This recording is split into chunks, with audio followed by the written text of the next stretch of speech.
Hi guys, welcome back to the Pride of Villa. Today I'll be doing basically an assessment about how the first start of the season's gone for Aston Villa, because obviously it's been very positive, only 2 losses so far. So yeah, as you know, just sit back, get a cup of tea, and we're just going to get right into the video. Starting off, we're going to talk about all the signings we've had in the summer. Obviously it's just been an amazing signing spree we had. To be honest, it started out really slow because obviously when we stayed up from last season, we were all like, right, we're going to have to get signings in quick. And I think it took around a month before we even got our first one. So we started off with Matty Cash, an amazing right back, who's filling in for Freddie Gilbert. Not to say Freddie Gilbert was really bad, but I'd definitely still keep him. He's just an exceptional player. I think his best game was against Arsenal last season when we won 1-0 at home. But I think Matty Cash really solidifies that position, and he does sort of top Gilbert. Another signing, which is my favourite one, Emiliano Martinez, who really came into the public's eye after Leno was injured after that Brighton game last season.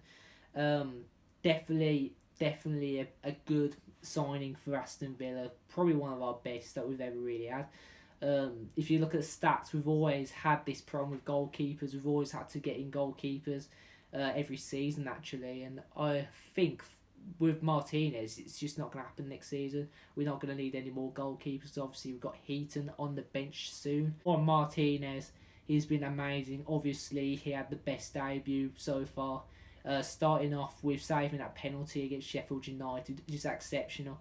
I remember saying at the time, this is how he proved himself, and he proved himself straight away that first game. Definitely one of the best debuts I've ever seen. But yeah, Martinez, amazing player. Going on to Ollie Watkins, obviously we all know how amazing he's been this season. We got him for 28 million, going on to 33 million from Brentford. People will say it will be a flop. He's not going to get any goals, but if you look at his stats from last season, he did get 26, and this season he's on 6 from 7 games. So that is just amazing straight away. It's so nice to see though, like us having a striker that actually performs. Obviously, last season we had Samatta. Not to put any shade on Samatta, but he wasn't getting the goals. I think he only got 2, including the Wembley game against Man City with that 2-1 defeat.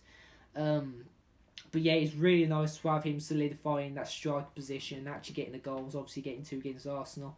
If your striker's getting goals against the top 6 teams, you know you've bought a really good one.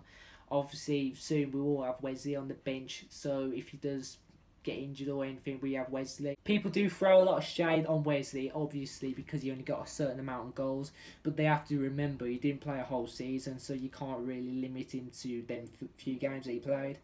But yeah, more on Watkins, an amazing signing, and one really for the future, I'd say. I think if he keeps doing what he's doing this season, there will be no doubt in my mind he can get into the England squad by far. The last signing we actually had from that summer signing spree was actually Viva Ross Barkley.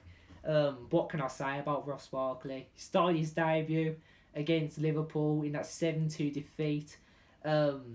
Got 1 goal, which was a good goal. Obviously, it was a deflection, but wow, what a signing. I think at the time it was him or Loftus-Cheek, and obviously we were all wanting Ross Barkley.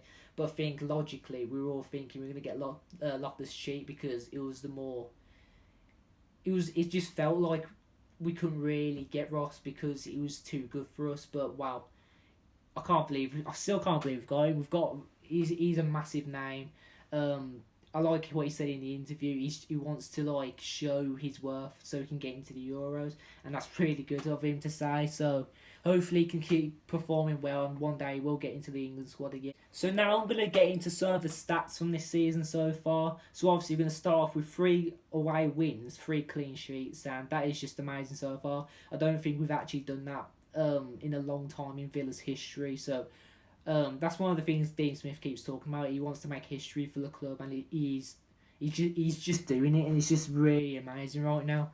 We've had 5 wins, 2 losses, 4 clean sheets, 9 goals conceded, 18 goals scored. So that's amazing so far, obviously. Goal scorers, Watkins with 6, Barkley with 2, Grealish with 4 goals, Hurahan with 1, McGinn with 1.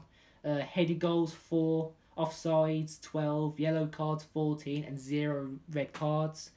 And it all just seems to lead to the question: can Aston Villa achieve Europa? At the start of the season, when we did win against Liverpool, we started to ask the question, and a lot of people were thinking it's just too far from us. We're way too far away from it. It's gonna take a few years to get that position, but is it though? Because obviously Sheffield United last season, literally that far away from it. So if they can get that close to it, why can't we, with the players we have and the stature we have? So, in my opinion, we can actually achieve Europa. If we keep these wins up and if we keep the momentum going and not conceding a lot of the goals that we have, obviously we've only conceded 9, I think, we can do it. It's just a matter of the players. Are they going to turn up to the games or not? Obviously, we have a lot of big names now: Ollie Watkins, Barkley, Grealish, McGinn, all these players, and it's just like we have the means for it, but can we do it? It's just obviously we've got to wait till the end of the season. But I do personally think we can do it with Martinez as well. Sorry.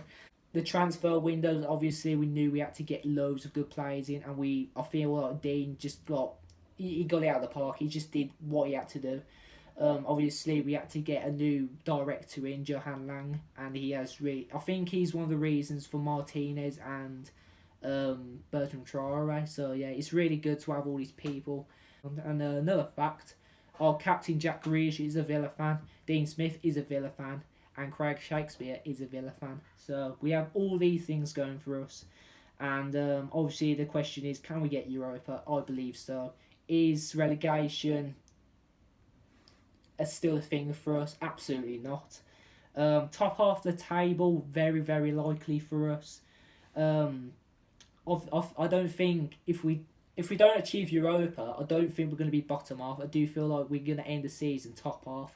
Obviously, I had that video where I said 9th, but I do feel like, I don't know, I will feel a bit disappointed if we don't get Europa, as if we're still playing like this then. But I won't, because obviously it's a massive turnaround. If you go from 17th to 9th or 8th or so, that's a really big turnaround. So that's the end of the video, guys. I hope you like it. I just wanted to get my thoughts on how the season's been so far. Obviously, it's just been amazing. So hit that like button. Comment down below what else you want me to talk about, because I'll do anything. Also, a few other video I had in mind was talking about the championship, my thoughts on who'd come up or not, things like that. I just wanted to get more content out, not just for Villa, just for the whole the championship and Premier League. So if you like that, guys, leave a like, and yeah, up the Villa with the pride of Villa.